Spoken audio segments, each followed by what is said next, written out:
বিশ্বনবী বললেন বুইস্তু আন উকাসসিরাল মাযামির, আমি ঢোল, বাদ্য, তবলা, হারমোনিয়াম এগুলোরে ভেঙে মাটির সাথে গুড়িয়ে দেওয়ার জন্য এসেছি। আর ওই নবীর উম্মত কয় বাজারে ঢোল বাজারে বাঁশি। আছে না নাই? ঢোল বাদ্য বাজানো যাবে? এই হাই বিটের মিউজিক আপনি শুনলে আপনার অন্তরে নেফাকি তৈরি হবে। নামাজে মজা পায় না, হুজুর নামাজে মজা পায় না। তুমি আজীবন শোনো কুচ কুচ হতা হয়, তো তুমি নামাজে মজা পাইবা কেমনে? আজীবন শুনে কি কুচ কুচ হতা হয়। এখন নামাজে মজা পায় না, জিকির করে মজা পায় না, তেলাওয়াতে মজা পায় না, মজা নাই, মনোযোগ নাই। হৃদয়টাকে যে তুমি শয়তান দিবাবে কি করে? এজন্য এই মিউজিক্যাল ইনস্ট্রুমেন্ট থেকে দূরে থাকতে হবে, এগুলো অন্তরে নেফাকি তৈরি করে। আপনি দফ বাজাতে পারবেন? দফ, দফ চিনেন? ঢোলের দুই দিক আটকানো, দফের এক দিক আটকানো এক দিক খোলা, এটা বাজিয়ে আপনি নাশিদ পরিবেশন করতে পারবেন, সমস্যা নাই।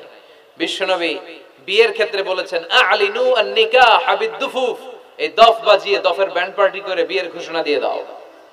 ঈদের দিন বিশ্বনবী শোয়া, কিছু ছোট্ট মেয়েরা এসে দফ বাজিয়ে নাচ গান করতেছে, ছোট মেয়েরা। সাইয়েদনা আবু বকর দেখে রেগে গেলেন, আমিজবারু শাইতানি ফি বাইতি রাসূলিল্লাহ, আল্লাহর নবীর ঘরে শয়তানের বাদ্য। বিশ্বনবী বললেন দাহু ইয়া আবু বকর, আবু বকর রাখো, ইন্না লিকুল্লি কওমিন ঈদ, সব জাতিরই তো একটা ঈদের অনুষ্ঠান আছে, হাদা ঈদুনা, আজকের দিনটা আমাদের ঈদের দিন, বাচ্চাদেরকে একটু আনন্দ উৎসব করতে দাও। এই দফ বাজালে কোনো ক্ষতি নাই। বিশ্বনবী মক্কা থেকে যখন মদিনায় হিজরতে গেলেন, কোন পথ দিয়ে আমার নবী আসবে জানার জন্য মদিনার ছেলেমেয়েরা পাগল হয়ে গেল। ওই পথে দফ নিয়ে দাঁড়িয়ে রইল। বিশ্বনবী সাইয়েদনা আবু বকরকে নিয়ে আগমন করলেন, ওরা তালা আল বাদরু আলাইনা বলে বিশ্বনবীর ওয়েলকাম জানালো। সুবহানাল্লাহ পড়েন। তালা আল বাদরু আলাইনা মিন সানিয়াতিল ওয়াদা ওয়াজাবা শুকরু আলাইনা মাদা লিল্লাহি দা আইয়ুহাল মাবউসু ফিনা جئت من أمر المطاع جئت شرفت المدينة مرحبا يا خير داء طلع البدر علينا من ثنيات الوداع وجب الشكر علينا مدعا لله دا পড়েন আল্লাহু আকবার। আমরা যেন এই সুস্থ সংস্কৃতির প্রচার প্রসার করতে পারি। ইসলাম বিনোদনের নিষেধ করে নাই, কিন্তু বিনোদন শুড বি হালাল বিনোদন, ঠিক কি না? আপনি অসুস্থ সংস্কৃতির চর্চা করলে ওইটা আল্লাহ অ্যাকসেপ্ট করবে না। সংস্কৃতিটা হতে হবে সুস্থ সংস্কৃতি। আল্লাহ তুমি তৌফিক দাও। বিষ্ণুবী যা যা বললেন, ভুইঘরের ভাইয়েরা, তার প্রতিটি আমাদের আশেপাশে চোখের সামনে পেছনে আছে না নাই? এটা ফিতনার যুগ। কিসের যুগ? এই যুগে আমানতের খেয়ানত হবে, এই যুগে নারীরা বেপরদা হয়ে চলাফেরা করবে, এই যুগে নিজের ঈমান বাঁচানো কঠিন হয়ে যাবে। এই কঠিন বিপদের সময় আমাদেরকে বাঁচাতে পারে দুইটা জিনিস। কয়টা জিনিস? চিল্লায় বলেন কয়টা?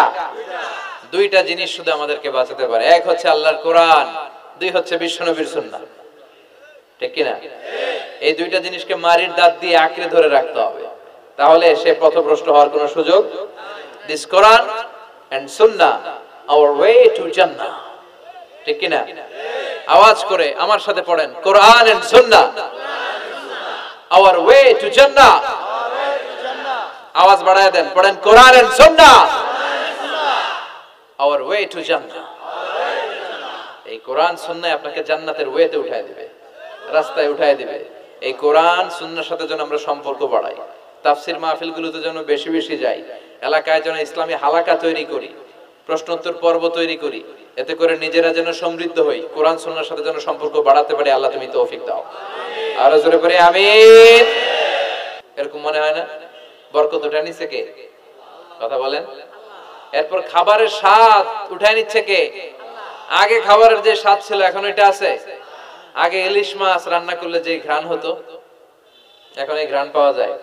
আগে শোল মাছের ঝোল রান্না করলে যে স্বাদ হতো, আগে চিংড়ি মাছ রান্না করলে যে স্বাদ লাগতো, এখন এই স্বাদ পাওয়া যায়? সব তুলে নিল কে? দেখেন বিশ্বনবী যা যা বললেন তার প্রমাণ সমাজে আছে না নাই? শুনতেছেন না কষ্ট হচ্ছে? আরো দু একটা আলামত শুনবেন, শেষ করে দেই। শুনবেন আর কয়েক মিনিট। বিশ্বনবী বললেন তাসলিমুল খাসা, কিয়ামতের আগে লোকজন শুধু পরিচিতদেরকে সালাম দিবে, অপরিচিতদেরকে সালাম দিতে চাইবে না। এরকম আছে না নাই?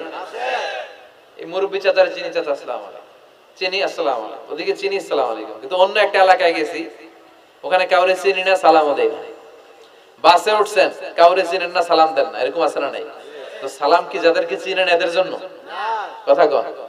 আলা মান আরাফতা ওয়া মান লাম তা'রিফ, যাকে চিনো সালাম দাও, যাকে চিনো না তাকেও দাও। আল বাদিউ বিস সালাম, বিশ্বনবী বলেন আগে আগে দাও।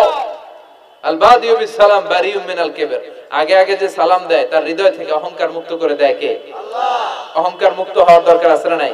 যার হৃদয়ে যাররা পরিমাণ অহংকার থাকবে সে জান্নাতে প্রবেশ করতে পারবে? কথা বলেন। এজন্য আমরা আগে আগে সালাম দেব। বুইঘরের ভাইয়েরা ছোটরা বড়দেরকে দিব, বড়রা ছোটদেরকে দিব, হাজবেন্ড ওয়াইফকে দিব, ওয়াইফ হাজবেন্ডকে দিব। রাজি আছেন তো?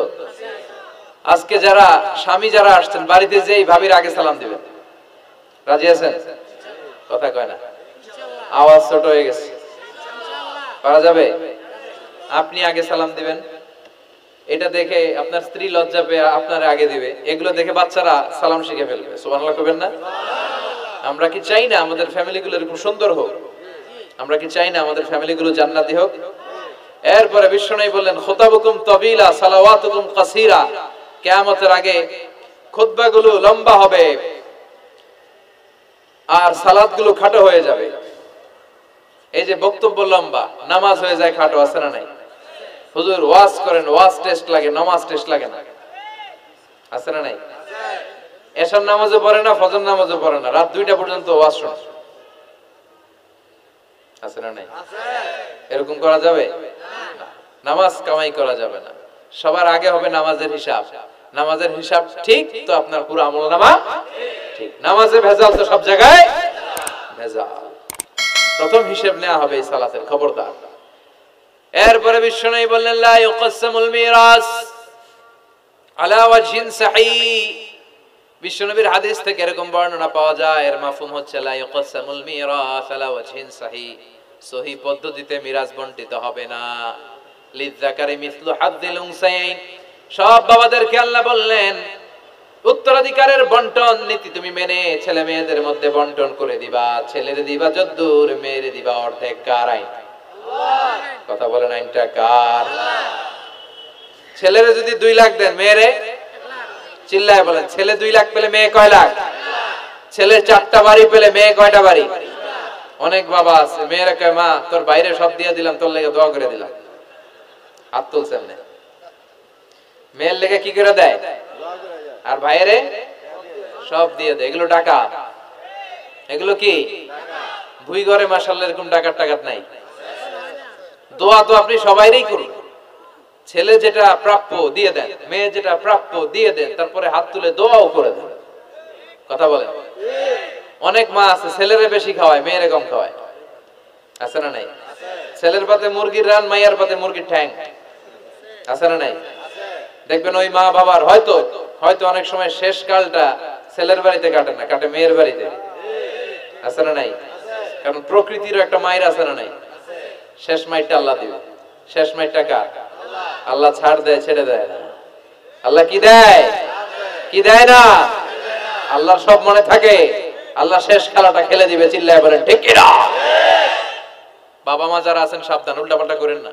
এগুলো নিয়ে কত বিচার যে আমাদের কাছে আসে, কত মাসালা যে আসে, কেন করেন এগুলো? সমানভাবে আপনি ইনসাফ করেন, কিয়ামতের দিন আপনার বিচার করার সময় আল্লাহ আপনার উপর ইনসাফ করবে।